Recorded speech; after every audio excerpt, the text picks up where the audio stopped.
Fit and Go chewables.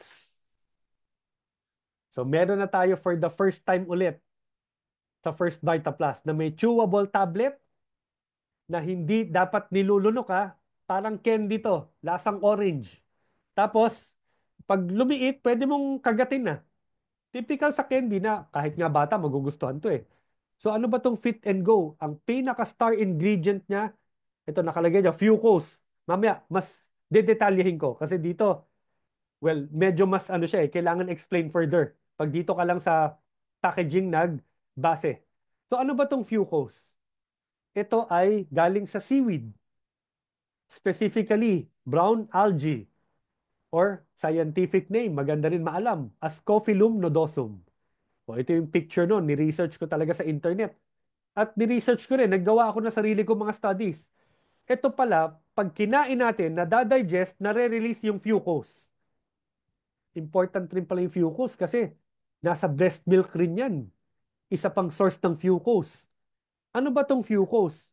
Hindi lang nagpapalakas ng immune system. Ang isa sa latest research sa kanya is nakakatulong pagdumi, bowel movement, and pampaliit ng tiyan. Alam mo, for the past few days, pag sinasabi ko to, dito nagre-react ang mga tao. Grabe talaga ang produkto pag nakakatulong sa ating physical appearance. Eh lalo na talaga yung tiyan. Minsan ang hirap mapaliit at mapa-flat ang tiyan, eh, di ba? Sa mga nagji-gym, yan ang pinakamahirap i-maintain. So, reduce abdominal fat, yung taba na nasa tiyan. At dalawang klase yun. May subcutaneous, yung sa ilalim lang ng balat. Mababaw lang yan ha, na ano yan, nakukurot mo. Ang subcutaneous fat, sa ilalim yan. Yan yung taba na nasa ilalim lang. Mababaw ng balat. Yung doon lang, after ng skin, taba na yon. So ano yon? Subcutaneous fat. Ang mas malalim, hindi mo makukurot, visceral fat. Baka first time nyo lang to narinig. Alam nyo ba may taba tayo sa tiyan na bumabalot sa atay? Apdo, bumabalot sa mga bituka. In between ng bituka, lapay, ano pa, gallbladder, syempre, pancreas, spleen, lahat ng organs natin sa tiyan, even the heart, sa taas, pwedeng balutan ng taba.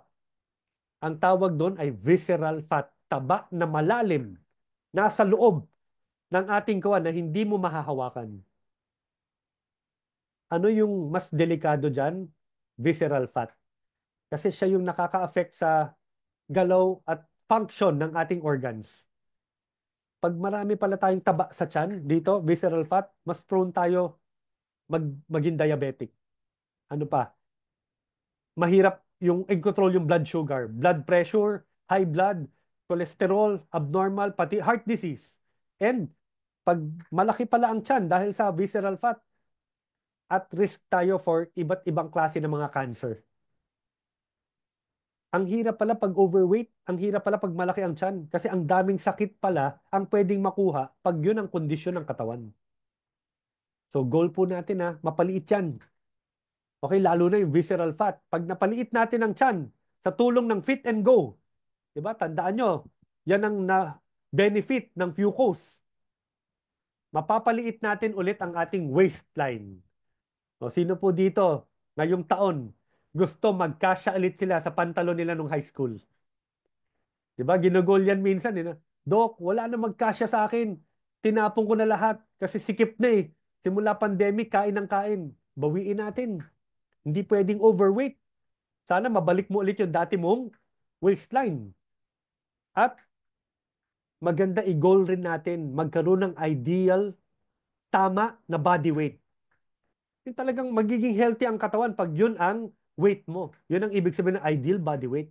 Healthy ka pag yan ang weight mo. Pag mababa, underweight. Pag mataas, overweight. Pag talaga mataas, obese. Pag pinakamataas, morbidly obese. At ang ginagamit namin, even nutritionista, dapat sigurado tayo magsabi na ikaw overweight, ikaw hindi. May formula na ginagamit kami. Okay, so mga nutritionist and doctors, ang ginagamit namin, BMI. I hope matutunan nyo to. Madali lang po to. I-screenshot nyo ngayon. This is a formula to compute if you are overweight. or tama or kulang? Paano ba nasasabi kung ikaw ay obese? Paano ba nasasabi ikaw ay ideal body weight? Gamitin niyo po itong BMI or Body Mass Index.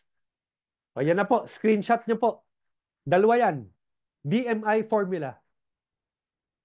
Nakita po dyan, nakalagay metric units. Nakita naman sa baba, imperial units. Baka malito ka, isa lang ang kailangan mo, parehas lang yan. O, anong tip ko sa inyo? Kung ano yung mas komportable kang gamitin, yun ang gamitin mo. Metric ba or imperial?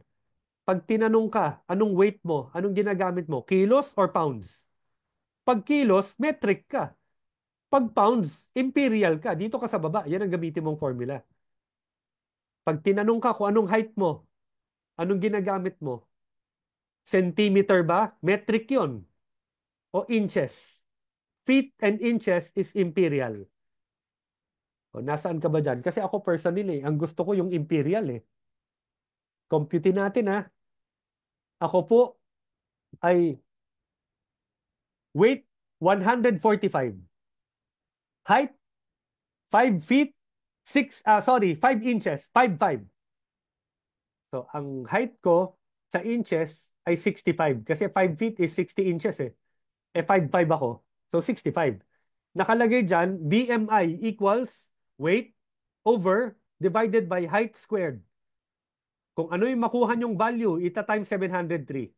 O sige nga, sample ako 145 pounds ako. Divided by 65 times 65 kasi yun ang height ko in inches eh. O bakit kailangan i-times 65? Kasi nakalagay dyan height squared. So yung 145 ko, i-divide by 65 times 65. Tapos kung anong value ang makuha ko, ita times 703. Ganun pala makuha yung BMI. O, equals ano yan, magkano? Kinumpute ko na, 24.126. Pag na-compute nyo na, I think kaya nyo to gawin. Do it mga 2-3 times, sanay na kayo. Alam nyo na. So makukuha nyo yung value. In my case, 24. Ito naman ay screenshot nyo rin. O kaya sa internet, marami namang talagang guide eh. Saan ka ba pag nakuha mo na yung BMI mo?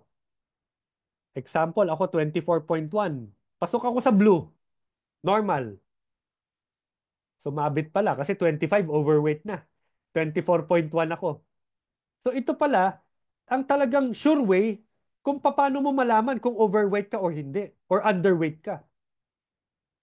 Okay, so magkaalaman na. Kailangan alam mo. Kasi gusto natin maging healthy ka, ayaw natin magkasakit. So sana ang goal mo maging normal yung weight mo. Hindi pwedeng maraming sakit, hindi pwedeng overweight. So ikaw rin, pag natuto ka mag-compute, matutulungan mo lahat ng kakilala mo, lahat ng inaalok mo. Computein ko nga yung BMI mo. Naku sir, naku ma'am, slightly overweight ka. Makakatulong tong Fit and Go ng First Vita Plus and Sato N. Chew ka lang ng 1 tablet per day. Okay na po yan. Ang liit lang ng packaging. Kayang-kaya mo itong ibulsa for 1 month na yan. Oh. So ang ganda nito na once a day, pwedeng may makatulong na ang sarap kainin, ichuchu mo lang, magpapaliit na ng ating belly, abdominal fat. Okay, ito po ay food with function claim ha. Ano ba yung sinasabi natin? Pwede magpaliit ng tiyan. Kaya nating i-claim kung ano yung sinasabi nating nagagawa niya. Kasi food with function claim under the Japanese government eh. Based on scientific evidence. Recommended intake, 1 or 2 chewable tablets per day. As with any other First Vita Plus products, wala tayong overdose. Ito ay talagang kinakain na natin dati na. Walang mga problema to. Hindi tayo gamot, hindi tayo synthetic. Natural ang sources natin.